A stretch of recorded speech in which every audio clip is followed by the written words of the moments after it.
Still going. Musiala onto Elise! It's a masterclass! I want you to look at this number. Last weekend, Bayern Munich played RB Leipzig, a top 4 team, a team that usually gives them nightmares. Bayern beat them 5-1, but that's not the scary part. The scary part is who did it. Jamal Musiala, a man who hasn't played football in 6 months because of a broken leg, came off the bench.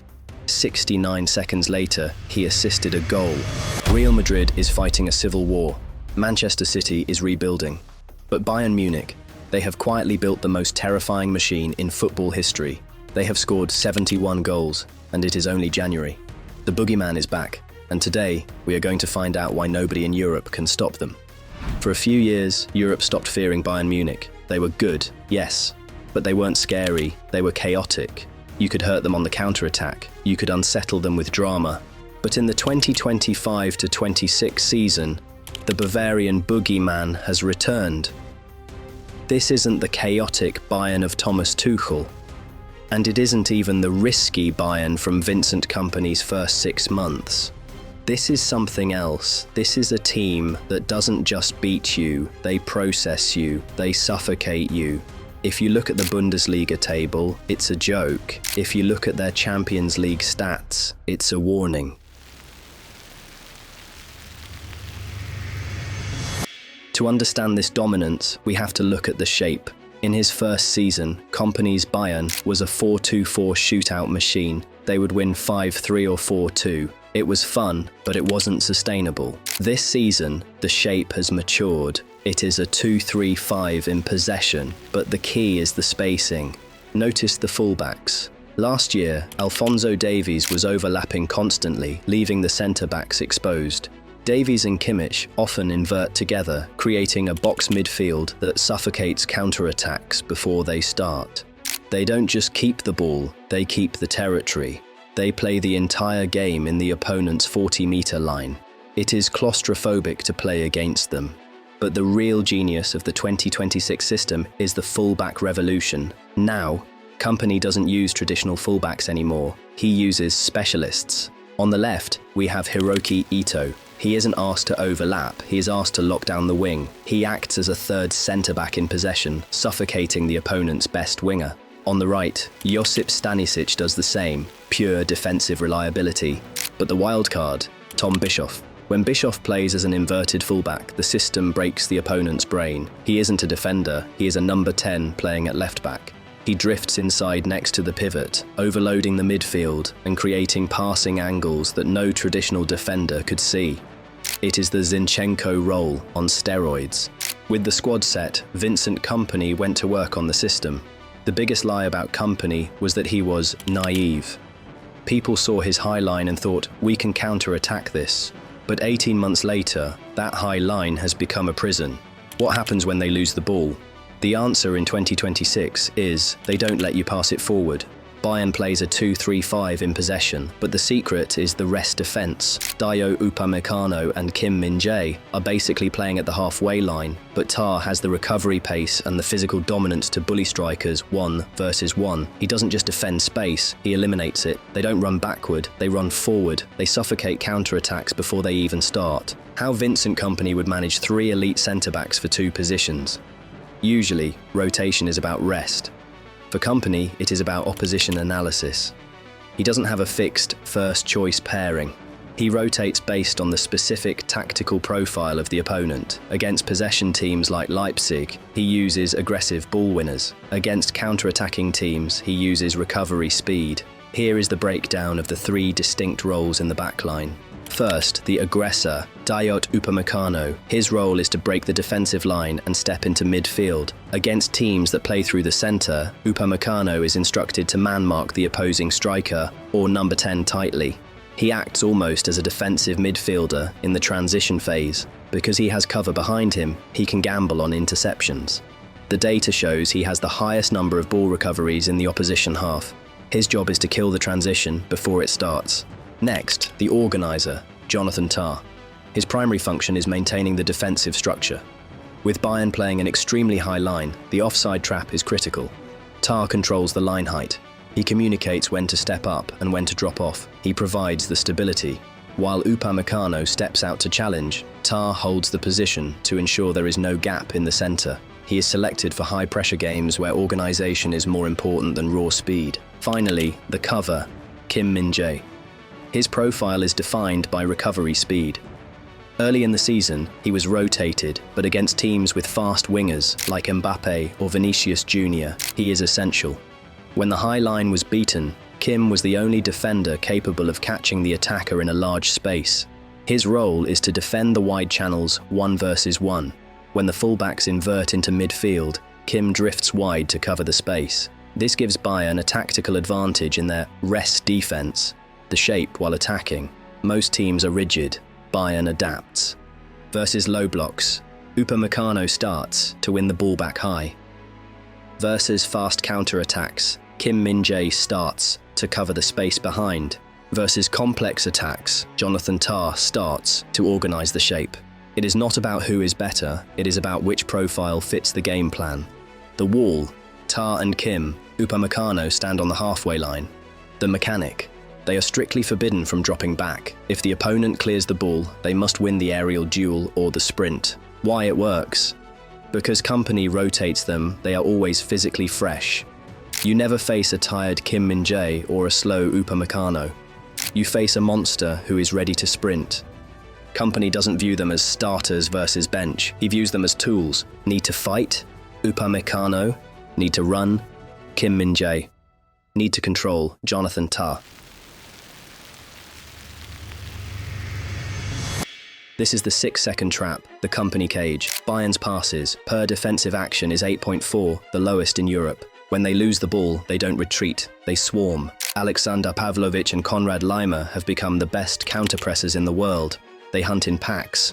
You can't get out of your own half because every time you clear the ball, a red shirt is there to collect it. And if you do bypass the press, you run into Dayot Upamecano and Kim Min-jae, who are basically playing as defensive midfielders. Upamecano in particular has rehabilitated his image. In this system, his aggression is a superpower, not a liability. He eats strikers before they can turn. We have to talk about Alexander Pavlovich. It is rare for a homegrown kid to bench €50 million signings, but Pavlovich has done it. He is the heartbeat of Kompany's system. While Kimmich runs and presses, Pavlovich stands still. He scans. He picks the pass. He allows Bayern to play this insanely high line because he never loses the ball. He is the safety valve. And controlling this cage is Joshua Kimmich. Freed from the burden of defending the sideline alone, Kimmich operates centrally, the brain of the operation. He dictates the tempo. If the game is too fast, he slows it. If it's too slow, he kills you with a pass. And when Kompany needs to shatter a low block, he unleashes Leon Goretzka. Goretzka has reinvented himself as the box crasher. While Kimmich holds the structure, Goretzka is the chaos factor, arriving late in the box, winning second balls, and physically bullying opposing midfielders. This mix of Tah's power, Bischoff's creativity, and Kimmich's brain has created a tactical cage that nobody in Europe has figured out how to escape. The scariest part of Bayern's dominance is not the current starting 11, it is the succession plan. Jamal Musiala is no longer the future, he is the standard. His evolution from a dribbler to a central playmaker, the number 10 role, has set the tactical blueprint for the academy. His contract extension to 2030 wasn't just a signature, it was a coronation. To understand why Bayern is inevitable, we have to look at Jamal Musiala. Under Thomas Tuchel, Musiala was a moment player. He played wide. He was often isolated 1 versus 2 against defenders. His job was to dribble the world to create a chance. His average touches in the box under Tuchel was 5.2 per game. He was brilliant, but he was disconnected. Under Vincent Kompany, the role changed completely before his injury. Kompany moved him permanently to the central number 10. He became the system. He wasn't just dribbling, he was arriving to finish. Then came the Club World Cup in the summer. A broken leg. 6 months out. The team learned to win without him by using structure. Now, in January 2026, he returns to a team that controls the game for him. He doesn't need to dribble past 4 players anymore. He only needs to dribble past 1. His assist in the match against Leipzig 69 seconds after coming on, proves it. In Kompany's system, Musiala's role operates in the pockets, that tiny space between the midfielders and defenders. Because he is the sole creator in the middle, everything flows through him. He has become a volume monster, more touches, more shots, and more responsibility. Last summer, the football world was obsessed with one narrative: Bayern needs Florian Wirtz. When Wirtz chose Liverpool, people thought Bayern had missed their generational window. They were wrong, because by not signing Wirtz, Bayern unlocked the true potential of Lennart Karl. While Musiala was recovering, a new star forced his way into the lineup: Lennart Karl. At the start of the season, he was an academy prospect. By January, he is a main rotation player. Why? The left foot. With Leroy Sané gone, Bayern lacked a left-footed winger who could cut inside. Karl filled that void. His stats in the U19 Bundesliga were a joke: 23 goals in 16 games. It was too easy for him. Kompany promoted him in October, and he hasn't looked back. His main weapon is set pieces. In the Bundesliga this season, Bayern has scored 4 goals from Lennart Karl corners. He delivers the ball with a whip and pace that defenders hate. Tactically, he plays differently than Olise. Olise pauses. Karl shoots. He is direct. He is the German Lamine Yamal, fearless and efficient. Behind Karl, 3 other talents are knocking on the door this season. Felipe Chavez, the controller. With Kimmich playing so many minutes, Chavez has started getting cup games. His data shows he is elite at press resistance. He has a 92% pass completion rate under pressure in the youth league. He receives the ball with his back to goal and turns instantly. He is the natural heir to the Thiago Alcantara style. Mike Wisdom, the target. Bayern needed a physical backup for Harry Kane. Wisdom is a tank. He wins 72% of his aerial duels. In the last 10 minutes of games, when Bayern needs to hold the ball up, Kompany uses Wisdom to fight with the centre-backs. David Daiber, the presser. Daiber has been used tactically to kill games. He is a pressing machine. His sprints per 90 are the highest in the entire club structure. He enters the pitch to chase defenders and force mistakes.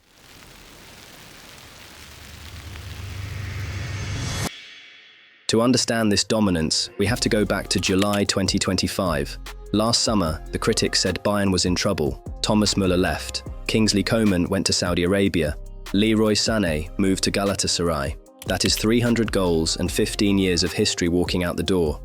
In any other club, this is called a rebuild. You accept a bad season.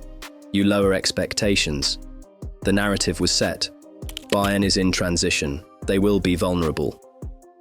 The genius of this Bayern attack isn't just the quality, it is the variety.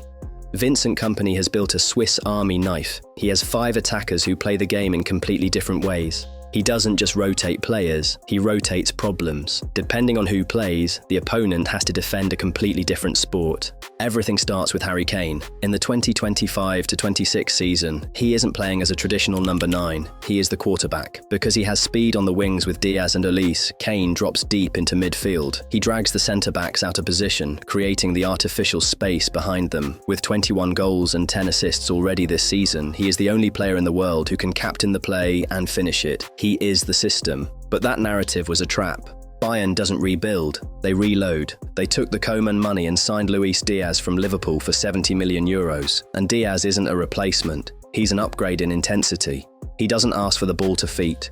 He wants space, he wants to run, he wants to hurt you. Relentless sprints behind the line, non-stop pressure, pure chaos on the left. And on the right, Michael Olise, 16 goals, 18 assists. Not just the signing of the season, arguably the best player in Europe right now. Where Sané was explosive but inconsistent, Olise is a computer. He holds the ball. He pauses the game. He waits for defenders to panic, and then he picks the perfect pass or curls the perfect shot. Bayern tricked Europe into thinking they were weaker, only to come back stronger. They didn't replace chaos with more chaos. They replaced it with control. Michael Olise is the X factor. If Musiala is the artist, Olise is the assassin. His debut season was historic, 40 goal contributions, but this season, he's even deadlier. Because defences are terrified of Kane and Musiala, they collapse into the middle. That leaves Olise isolated, 1 versus 1 against a fullback. And right now, there isn't a left-back in Europe who can stop him. Olise gives Bayern something they lacked for years, the pause. He slows the tempo, he waits for the overlap, then, snap, the killer pass or the curling finish. It's Arjen Robben 2.0, but with elite playmaking baked in. And this is where Bayern become impossible to defend. On the wings, it's fire and ice. Michael Olise, the ice. Control, patience, precision, a playmaker from the wing. Luis Diaz, the fire, chaos, vertical runs, constant pressure, no rest, no escape. If you step up to press Olise, Diaz runs in behind. If you drop deep to stop Diaz, Olise shoots from distance. There is no correct decision. There is no safe option. This isn't just a new Bayern attack. It's a system designed to force mistakes and punish every single one. So, can anyone stop them? Real Madrid is in a tactical crisis. Manchester City is rebuilding. Barcelona is exciting but young. Right now, Bayern Munich is the only complete team in Europe. They have the best striker, Kane, the best creative midfielder, Musiala, the most dangerous wingers, Olise and Diaz, and a system that protects them all. Vincent Kompany was a gamble, but sometimes the biggest risks have the biggest payouts. Bayern Munich isn't just back, they are the standard.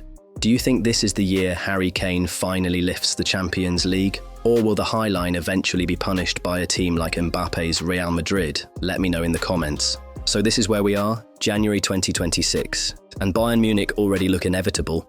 This isn't a team chasing moments. This isn't a team relying on vibes or miracles. It's structure, it's depth, it's control. They can suffocate you for 90 minutes or destroy you in 30 seconds. They can beat you with possession. They can beat you in transition. They can beat you with youth, experience, or brute force. Vincent Kompany didn't build a squad, he built a machine. And the scariest part, this version of Bayern still hasn't peaked. Musiala is just coming back, the young stars are still learning. And Harry Kane, he's playing like a man who knows this might be the year. Europe spent years thinking the boogeyman was gone. They were wrong, he was just waiting. Now I want to hear from you. Is this Bayern Munich the best team in Europe right now? Or is there one team, just one, that can actually stop them when it matters? Drop your take in the comments. I read every single one. If you enjoyed this breakdown, hit the like button. It tells the algorithm this is proper football analysis, not noise. And if you want more deep dives like this, tactics, transfers, and the stories behind the dominance, make sure you subscribe. No hype, no bias, just football. I'll see you in the next one.